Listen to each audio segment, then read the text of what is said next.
What if Ethiopia, the second most populous country in Africa, plunges into a full-blown civil war?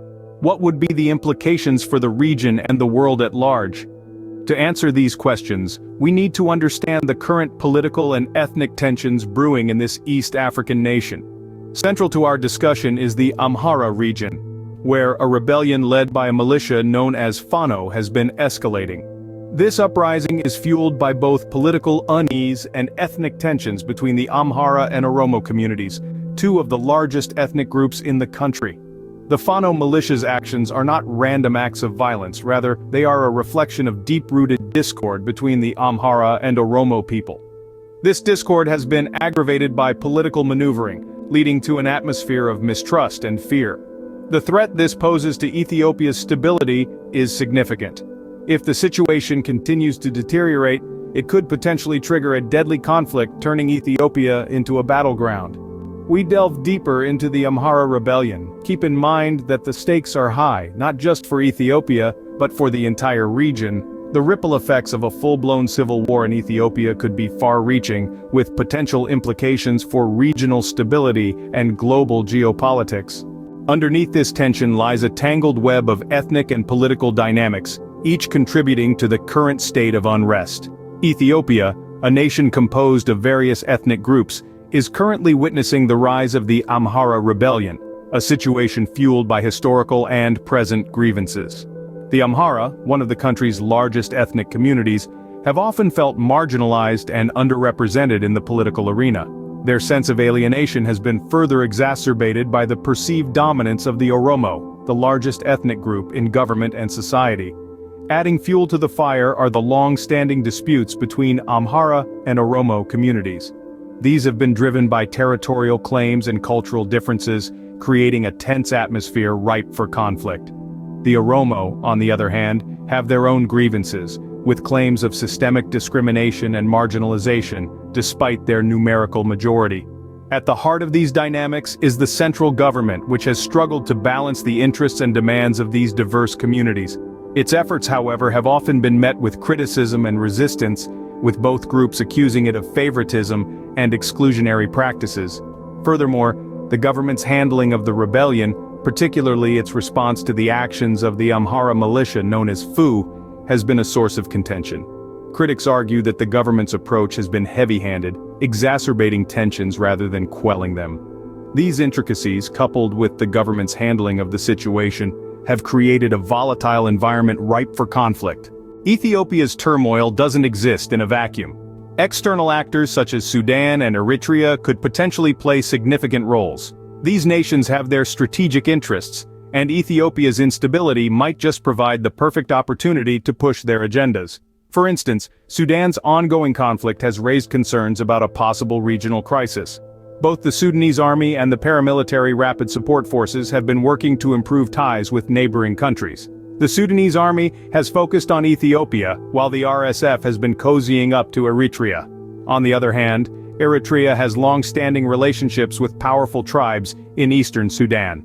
It's conceivable that Eritrea may become more directly involved in Sudan's conflict if violence reaches or destabilizes Port Sudan. And let's not forget the former UN peacekeepers from Tigray living in eastern Sudan. These Tigrayans could potentially be mobilized by Sudan's army to counter Eritrean involvement.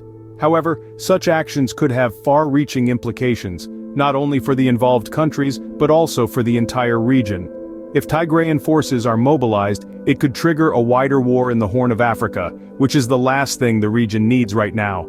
As Ethiopia grapples with its internal strife, the watchful eyes of its neighbors add another layer of complexity to the situation. In the face of these challenges, Ethiopia stands at a crossroads. A nation rich in history and cultural diversity now finds itself entangled in a web of ethnic and political tensions that threaten to unravel the very fabric of its society. The growing rebellion in the Amhara region led by the militia known as FU is a stark reminder of the volatile situation that the country finds itself in. The Amhara people, historically one of the most influential ethnic groups in Ethiopia, now stand in dissent. Their discontent stems from a sense of political marginalization and an increasing ethnic tension with the Oromo, the largest ethnic group in the country. The militia, FU, has become a manifestation of this unrest, a beacon of resistance against what they perceive as a systemic sidelining of the Amhara people. The widespread ethnic tension in the country is further exacerbated by the political landscape. The current regime, led by Prime Minister Abiy Ahmed, has been accused of favoring the Oromo while sidelining other ethnic groups. While the government has made strides in promoting a more inclusive national identity, these efforts have been met with resistance, particularly from groups like the FU militia who feel marginalized.